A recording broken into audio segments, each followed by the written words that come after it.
are certain things I don't like to think about. And one of them is, no matter how good a job I do presenting Jesus to people, no matter how good a job I do presenting the good news, there are people that are going to reject it, that are going to say no to Jesus.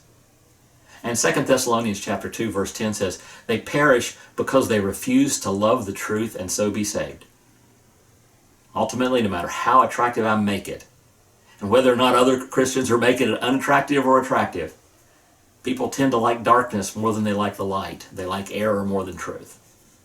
And there's a lot of ways they do it. Some people are just lazy, and they don't like the idea of obeying God's principles. But some people go the other extreme, and they're hardworking and real diligent, and they want to earn their way to God instead of letting God's grace bring them to Him.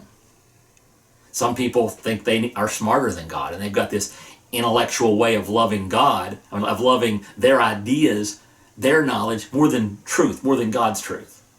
And there's the hedonistic way, which is choosing pleasure, temporary pleasure, over purpose, over eternal purpose.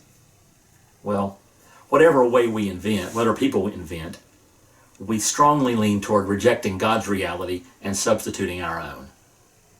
And it's not just the atheists and the irreligious who do this. Every one of us have a favorite reason for rejecting some of God's truths and inserting our substitutes.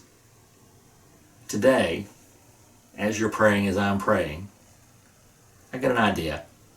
Let's ask God to not to show us where other people are rejecting truth, but to show us where anywhere in my life I'm rejecting some of God's truth and substituting my own. Because my job is to love God's truth more than my own, and to love God's way more than any other way.